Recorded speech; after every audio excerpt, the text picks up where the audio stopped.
Sri Lanka's rapid recovery, overcoming the debt crisis and generating non-debt creating revenue. This is the focus of discussions, and tonight on the news we will be joined virtually live by Professor of International Development from the United States, Professor Shanta Devarajan, to talk about what Sri Lanka's approach should be going forward in terms of debt restructuring. A very warm welcome to you, Professor Devarajan. Thank you for joining us tonight. Nice to be here. In terms of Sri Lanka's debt restructuring process, we saw previously too that the Sri Lankan delegations, while attending the IMF World Bank spring meetings, have been talking to several multilateral and bilateral partners, and there are reassurances of overcoming the crisis, support for Sri Lanka to navigate this crisis in a more effective and stronger manner. But in your opinion, what should be our approach now once the IMF bailout package has been approved, but there needs to be more revenue generating mechanisms that should be created? So what should Sri Lanka's approach be now? Well, first of all, thank you for having me. It's nice to see you again. Sri Lanka's approach is the first part of Sri Lanka's approach has to be the debt restructuring. See, the IMF package that was approved in March enabled Sri Lanka now to start negotiating with its creditors about a reduction in the amount of debt that is owed, which is necessary if we have any chance of being able to pay back the debt. So that's been the focus of the initial negotiations, and that's both the private creditors, the international sovereign bondholders, as well as the official creditors, such as China, Japan, and India. And there were preliminary discussions with both groups of creditors over the spring meetings just last week, which I think in all respects seem to show a willingness on the part of both sides to reach an agreement. It'll take time because these negotiations are not easy, but the focus is on being able to have a debt restructuring agreement with the creditors by September of this year. Now, in addition to that, I think, as you suggested, Sri Lanka has a very low level of revenues relative to GDP compared to other countries of comparable income. In fact, the revenue to GDP ratio fell to 8% of GDP, which is one of the lowest in the world. I think next to Somalia, it is the lowest in the world. And they've been introducing programs to increase that revenue. It used to be actually 20% of GDP. So it's possible to get the revenue to GDP up. They've increased income taxes and increased the value-added tax rates in the last few months. But I think there are other sources of revenue that are largely untapped. In particular, the large number of tax holidays that have been granted to foreign investors is a huge potential source of revenue that have been foregone. The evidence is that foreign direct investors are not attracted by tax holidays. That's not the main reason. The main reason they invest in a country is if there's macroeconomic stability in the country. So you see that these tax holidays might be working against us, but because they have contributed to the macroeconomic instability. So if we were able to introduce a uniform across-the-board tax on foreign investors, that is comparable to the corporate income tax, that would be a huge source of revenue. And then I would dare say that maybe we should go back and look at the number of investors who are already here who are enjoying tax holidays, such as lots of the hotels and resorts and so on, and renegotiate those agreements. But it's true that we have signed an agreement to give them tax-free status. But I think given the current situation in the country, where the country desperately needs revenue and various people in the country are having to pay more for revenue through higher taxes and so on, I don't see why we couldn't also try to get these foreign investors to pay some of the taxes. These people are not poor, they're actually quite rich, and they should be able to bear some of that burden. Right, right. I remember you mentioning this when we spoke somewhere last year during the height of the crisis, that Sri Lanka, the state, should focus on feeding its people before settling debt. Recently, we've seen more protests against income tax rises and the government's tax policy, especially personal tax policy. So how do you think the government should tackle this? While analysts say, yes, income tax base should be widened, especially for the government to raise revenue, there's also a massive burden on the people. So what's your opinion on this? Well, I think the recent protests in light of the tax increases, for instance, the lowering of the tax threshold from 200,000 rupees to 100,000 rupees, is an example, or it's a reflection of the fact that the people who have benefited from the tax cuts, the Rajapaksa tax cuts of 2019, were the middle and upper middle classes, because they're the ones who are now having to pay higher taxes. They're the ones whose tax rates were lowered back in 2019. Now, this to me is a good example of how the adjustment program should be implemented.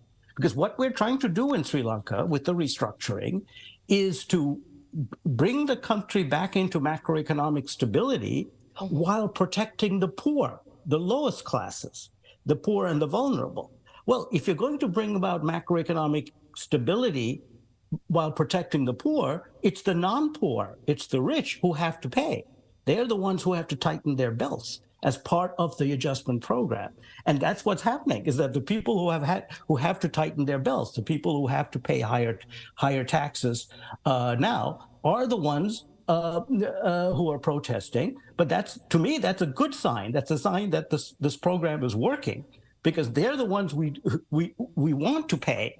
I mean, by the way, just before this interview, I looked up the numbers. I mean, the previous income tax threshold, the level above which you have to start paying income taxes, was 200,000 rupees a month. Now, the people earning 200,000 rupees a month come from the 81st percentile of the income distribution. That means they're richer than 81% of Sri Lankans. Now, this is way too high a threshold. You want more than the richest 20% to pay taxes. How would you analyze the more than bearable inflation and the people's how they could manage the growing and increasing prices of commodities in the country?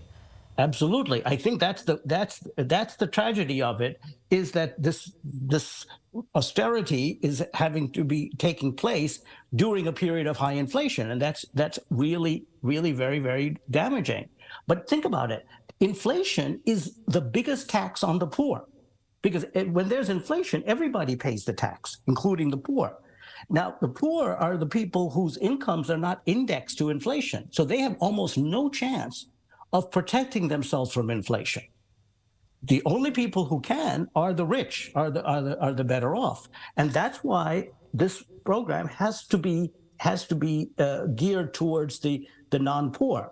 And believe me, that if you're able to increase revenues, as the government has shown that it can in the last few months, that will bring down the level of inflation, which will benefit the poor and benefit the middle classes as well.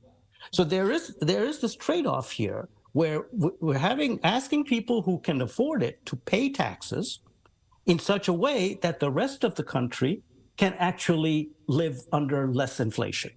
Would you recommend a specific approach for the government in the interim while we await inflation to ease, and while the poor, the most vulnerable, affected by this crisis, get some benefit, a welfare mechanism more targeted to the most vulnerable? Absolutely. So that's the point. And you know, the other side, we talked about the tax increases, but the other side of this are the subsidy cuts, the cuts in electricity subsidies and fuel subsidies and so on, all of which, by the way, were being enjoyed by the rich, right? Something like 40% of the electricity subsidies goes to the richest 20% of the population. So when you cut that, those people are going to face a big cut. But the important thing is the important thing is that you can use that money that you save by cutting subsidies or raising taxes and use it to give cash transfers to the poor. Mm-hmm. Now, we do have a cash transfer mechanism, which is Samurdhi, which unfortunately is not very well targeted. And that's why some of my colleagues at the Verite Research Foundation have proposed that there's a more effective targeting mechanism, which is to use people's electricity bills.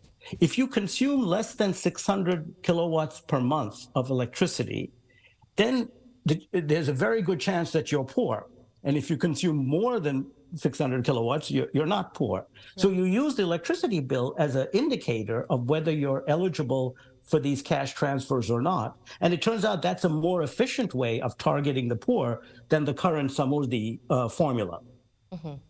You spoke about investor confidence earlier on, Professor Devarajan, and also how we should protect existing investors as well as new investors to the country. At the same time, our headline story, you may have seen it, we spoke about the Antiterrorism Bill.